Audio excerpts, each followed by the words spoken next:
Comment débuter sa méditation?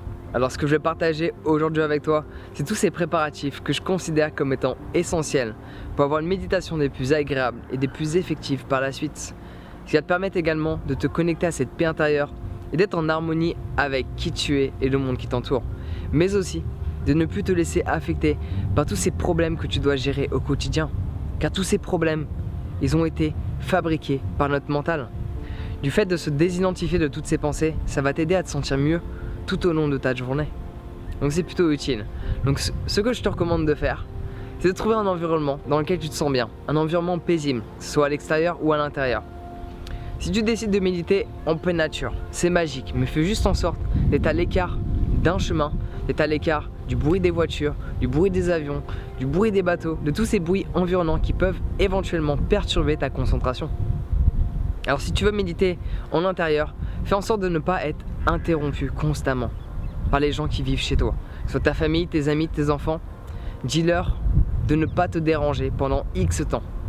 Ok? Si tu as envie de méditer 20 minutes, tu leur dis s'il te plaît, laisse-moi tranquille pendant 20 minutes.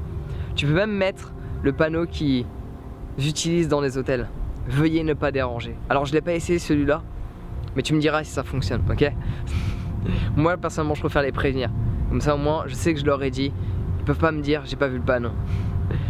Alors si tu médites en intérieur, il y a quelque chose que je considère comme étant essentiel, mais qu'on fait pas forcément attention quand on commence à méditer. C'est toutes ces fréquences, tous ces petits bruits qu'on entend du Wi-Fi, de tous ces branchements électroniques. Coupe le tout. Alors tu vas peut-être pas t'en apercevoir dès maintenant, mais plus tu vas méditer, plus tu vas avoir une écoute active et consciente, et tu vas t'apercevoir de tous ces petits grésillements qu'il y a chez toi. Et c'est chiant. Donc ça fait du bien de couper le tout. Et dans tous les cas, plus tu médites, plus tu vas t'apercevoir que tu entends ceux de ton voisin. Enfin, passons, ok? C'est pour ça que c'est bien de méditer dehors. Alors bien sûr, fais en sorte de régler ton alarme. Si tu as envie de méditer pendant 15 minutes, mets 15 minutes. Si tu as envie de faire 20, mets 20. Si tu as envie de faire 1 heure, mets 1 heure. C'est super important. Ça va t'aider à pas regarder ton téléphone, à pas regarder l'heure toutes les 30 secondes, ok? Et cela va pas perturber ta concentration du coup. Tu peux même débrancher ton horloge qui fait tic-tac constamment. Parce que tes pensées après c'est ah, il est quelle heure? Ah, est-ce que j'ai fini bientôt? Débranche le tout. Connecte-toi au silence extérieur pour que tu puisses expérimenter le silence intérieur. Alors bien sûr, ça paraît logique, mets des vêtements dans lesquels tu te sens bien. Des vêtements larges, extra larges. Ça va t'aider à laisser ton sang circuler beaucoup plus facilement. Parce que ce qu'on veut, c'est pas que ton sang il reste bloqué au niveau de ta ceinture, c'est qu'il puisse aller vers le haut pour atteindre cet état méditatif et de calme absolu, ok? Alors bien sûr, ce que j'adore faire et que je considère comme étant magique, c'est de faire des étirements. Ça t'aide à fluidifier ton sang, à expérimenter une sensation de bien-être. Du coup, tu es bien parti pour commencer à méditer. Ouais. Alors au niveau de la posture, le plus important c'est d'avoir une posture droite. Moi je te recommande de t'asseoir en tailleur par terre, ça va t'aider à te reconnecter à cette mère nature. Parce que être assis sur une chaise, si tu as ton dos qui est appuyé contre le dossier, non, fais pas ça. Parce que c'est trop confortable et tu es trop habitué à être assis comme ça. Du coup tu vas t'endormir ou trop partir dans tes pensées. Donc assis-toi par terre, t'es pas obligé de faire le lotus, on s'en fout. Le plus important c'est que tu aies le dos droit. Donc ce que je te recommande, c'est de rentrer ton menton. Si tu n'arrives pas à être droit, mets un petit coussin sous tes fesses. Et ce que tu peux faire, qui marche super facilement, c'est de prendre tes mains, les mettre sur tes fesses et de soulever le gras de tes fesses et de le mettre vers l'arrière. Ça va t'aider à avoir une posture beaucoup plus droite automatiquement. Après au niveau de la position des mains, tu les mets comme tu veux tes mains, on s'en fout. L'idéal c'est que tu ne bouges pas durant toute ta pratique parce que dès que tu vas bouger, ça perturbe ta concentration. Alors en général, la posture la plus connue c'est comme ceci.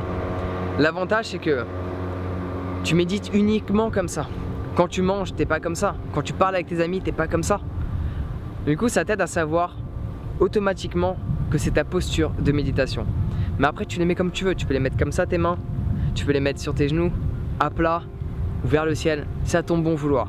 Le plus important, c'est que tu te sentes à l'aise. Ok? Sens-toi à l'aise. C'est super important, vraiment, parce que l'idéal, c'est que tu ne bouges pas un cil. Il y a quelque chose qui te gratte, accepte, ça finira par passer.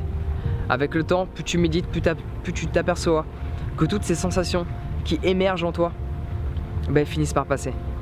Mais au début, tu as tendance à te laisser affecter par elles et à bouger, à te réinstaller constamment. Accepte la situation dans laquelle tu es et tout va bien se passer.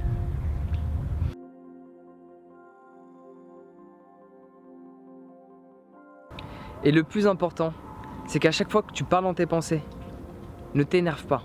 Sois reconnaissant de revenir sur ta respiration. Ça va t'aider à pouvoir continuer cette méditation le plus longtemps possible.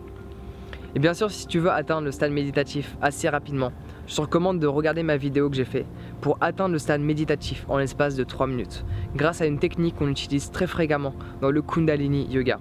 Si tu n'as pas encore regardé cette vidéo, ne t'en fais pas, je te mets le lien dans la description. Donc c'est tout pour aujourd'hui, prends soin de toi, amuse-toi bien, médite bien et on se voit bientôt.